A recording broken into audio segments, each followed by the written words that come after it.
આજના મુખ્ય અને અગત્યના સમાચાર વિશે ફટાફટ જાણેલી તે પહેલાં જો તમે અમારી ચેનલમાં નવા હોય અને સબસ્ક્રાઇબ ના કરી હોય તો સબસ્ક્રાઇબ કરી લેજો।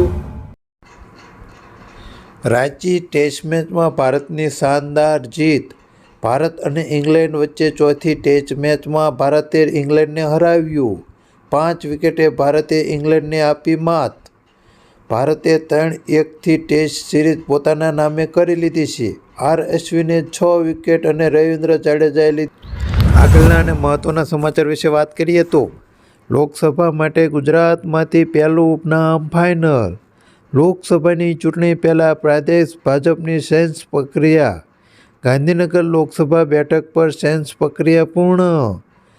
સર્વોન્નત અમિત શાહને કરવામાં આવશે રિપીટ। ગાંધીનગર બેઠક માટે કોઈપણ નેતાઓ ન નોંધાવી દાવેદારી। ગાંધીનગર લોકસભાની બેઠક પરથી ગૃહમંત્રી અમિત શાહ છે સાંસદ। આગળના અને મહત્વના સમાચાર મળી રહ્યા છે મહત્વના। વાત કરીએ તો રાજ્ય સરકાર ખેડૂતો પાસે ઉનાળુ પાક ખરીદશે। ક્વિન્ટલ દીઠ રૂ300 બોનસ રાજ્ય સરકાર આપશે। વીસીઆઈ મારફતે ઓનલાઈન રજીસ્ટ્રેશન કરાવવું પડશે। આવતીકાલથી ઓનલાઈન રજીસ્ટ્રેશન ચાલુ। રવિ માર્કેટિંગ સિઝન 2024-25 અંતર્ગત રાજ્યના સરકાર દ્વારા લઘુત્તમ ટેકાના ભાવથી ખેડૂતો પાસે સીધી ખરીદી કરવામાં આવશે। ખેડૂતોને તેના પાકના પોષણતમ ભાવ મળી રહે તે માટે રવિ માર્કેટિંગ સિઝન 2024-25માં રાજ્ય સરકાર દ્વારા લઘુત્તમ ટેકાના ભાવે ઘઉં, ઉનાળુ બાજરી, મકાઈ અને જુવારની ખરીદી ગુજરાત રાજ્ય નાગરિક પુરવઠા નિગમ લિમિટેડ ગાંધીનગર મારફતે કરવામાં આવશે। આ સમગ્ર મામલે પાણી પુરવઠા મંત્રી કુંવરજી બાવળિયાએ જણાવ્યું હતું કે રાજ્ય સરકાર દ્વારા લઘુત્તમ ટેકાના ભાવે ઉનાળુ બાજરી, મકાઈ, જુવાર વગેરે ખરીદી ગુજરાત રાજ્ય નાગરિક પુરવઠા નિગમ મારફતે ખરીદીની જાહેરાત કરવામાં આવે છે। આથી ખેડૂતો માટે એક સારા સમાચાર મળી રહ્યા છે, કારણ કે ખેડૂતોને ન્યૂનતમ ભાવ મળી રહેશે અને તેમને ઉનાળુ વાવેતરમાં પણ ભાવ મળી શકે છે। આગળના સમાચાર વિશે વાત કરીએ તો સુદર્શન સેતુનું ઉદ્ઘાટન કર્યું નરેન્દ્ર મોદીએ। પ્રધાનમંત્રી મોદીએ આજે ગુજરાત દ્વારકામાં ભારતમાં સૌથી લાંબા કેબલ બ્રિજ સુદર્શન સેતુનું ઉદ્ઘાટન કર્યું હતું। આ પુલ પોતાના જ અનોખો છે। 980 કરોડના ખર્ચે બનાવવામાં આવ્યો છે। આ કેબલ બ્રિજ ઓખા અને બેટ દ્વારકાને જોડશે। સુદર્શન સેતુની લંબાઈ 2.32 કિમી છે, જે તેને દેશનો સૌથી લાંબો કેબલ બ્રિજ બનાવે છે। પુલની બંને બાજુ શ્રીમદ્ ભગવદ્ ગીતાના શ્લોક અને ભગવાન શ્રી કૃષ્ણની તસવીરો પણ મૂકવામાં આવી છે। આગળના સમાચાર વિશે વાત કરીએ તો પીએમ મોદીનું લક્ષદ્વીપ પછી દ્વારકાના દરિયામાં સ્કૂબા ડાઇવિંગ। પંચકુવા વિસ્તારમાં કર્યું સ્કૂબા ડાઇવ। દ્વારકાના પૌરાણિક અવશેષોને નિહાળ્યા। દ્વારકાના દરિયાકાંઠામાં અંદાજિત 2 નોટિકલ માઇલ દૂર સ્કૂબા ડાઇવિંગ કર્યું હતું। ખેડૂતોને લઈને મહત્વના સમાચાર મળી રહ્યા છે। સુરેન્દ્રનગર જિલ્લામાં 15 માર્ચ બાદ કેનાલમાં પાણી બંધ કરવામાં આવશે। કેનાલોમાં સિંચાઈનું પાણી બંધ કરતાં ખેડૂતોને ઉનાળુ ખેતી કરી શકશે નહીં। કેનાલોમાંથી પાણી ખેંચવામાં મશીન અને બગનાળાઓ હટાવી લેવાની સૂચના આપવામાં આવી છે। નર્મદા વિભાગના નિર્ણયથી સુરેન્દ્રનગર જિલ્લાના ખેડૂતોનો રોષ જોવા મળી રહ્યો હતો। માંગ એવી છે કે પાણી ચાલુ રાખો અને ખેડૂતોને 2 મહિના માટે પાક માટે પાણી આપો। 31 માર્ચ રાજકોટ અમદાવાદ વચ્ચે ફ્લાઇટ શરૂ થશે। અઠવાડિયામાં 6 દિવસ ઉડાન ભરશે। રાજકોટ એરપોર્ટ પરથી બપોરે 3:50 વાગ્યે ટેક ઓફ થશે અને બપોરે 4:50 વાગ્યે અમદાવાદ એરપોર્ટ પર લેન્ડ થશે। હવે રાજકોટથી અમદાવાદનું અંતર થશે નજીક। આગળના સમાચાર વિશે વાત કરીએ તો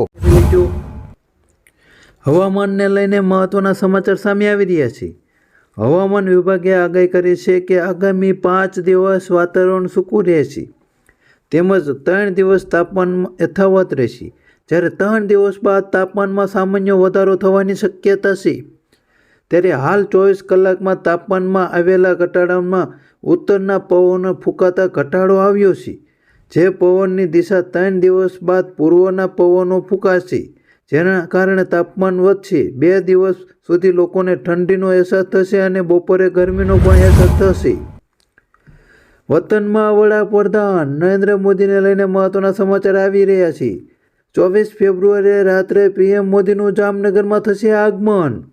25 ફેબ્રુઆરીએ પીએમ મોદી સૌરાષ્ટ્રને આપશે કરોડોની ભેટ. સૌપ્રથમ પીએમ કરશે દ્વારકાધીશના દર્શન, ત્યારબાદ સિગ્નેચર બ્રિજનું પણ ઉદ્ઘાટન કરી શકે છે. દ્વારકામાં કરોડોની યોજનાનું કરશે ખાતમુહૂર્ત. બાદમાં જનસભાને પણ સંબોધન કરશે પીએમ મોદી. અત્યારે જેમ જેમ ચૂંટણી નજીક આવી રહી છે તેમ તેમ પીએમ મોદી ગુજરાતના આટા ફેરા વધી રહ્યા છે. ત્યારે બીજી વાર એક આવી રહ્યા છે પીએમ મોદી. ખેડૂતો માટે મીઠો નિર્ણય લેવામાં આવ્યો છે. ખેડૂત આંદોલન વચ્ચે મોડી રાત્રે મોદી કેબિનેટ બેઠક યોજાઈ હતી. શેરડીની ખરીદી કિંમતમાં 8% વધારાને લઈને મંજૂરી આપી છે. ક્વિન્ટલ દીઠ શેરડી ખરીદી કિંમત 315 રૂપિયા વધારીને 340 રૂપિયા કરવામાં આવી છે. આ રીતે શેરડીની ખરીદી કિંમત ઉપર 8%નો વધારો કરવામાં આવ્યો છે. ઇન્ડિયા અને ઇંગ્લેન્ડ વચ્ચે જે ચોથી ટેસ્ટ મેચમાં બીજા દિવસની રમત સમાપ્ત થઈ છે.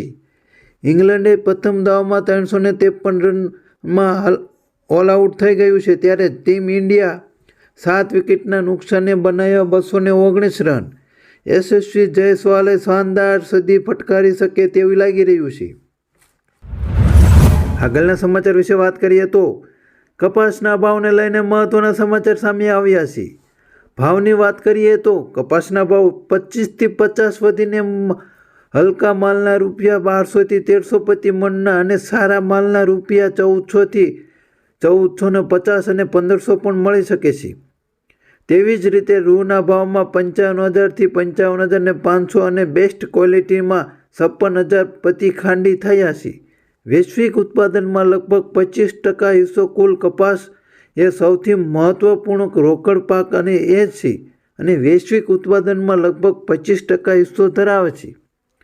બીજી સૌથી મોટો ઉત્પાદક ગુજરાત અને પછી મહારાષ્ટ્ર આવે છે. જ્યારે ખેડૂતોને ₹6500 થી લઈને ₹71 પ્રતિ ક્વિન્ટલના ભાવ મળી રહ્યા છે. મહારાષ્ટ્રના ખેડૂતોને સારા ભાવ મળવાની આશા છે. હાલમાં ગુજરાતમાં કપાસમાં તેજી આવી રહી હોય તેવું લાગી રહ્યું છે અને કપાસના ભાવ દિવસે ને દિવસે વધતા જાય છે. પીએમ કિસાન હપ્તાને લઈને મહત્વના સમાચાર સામે આવ્યા છે.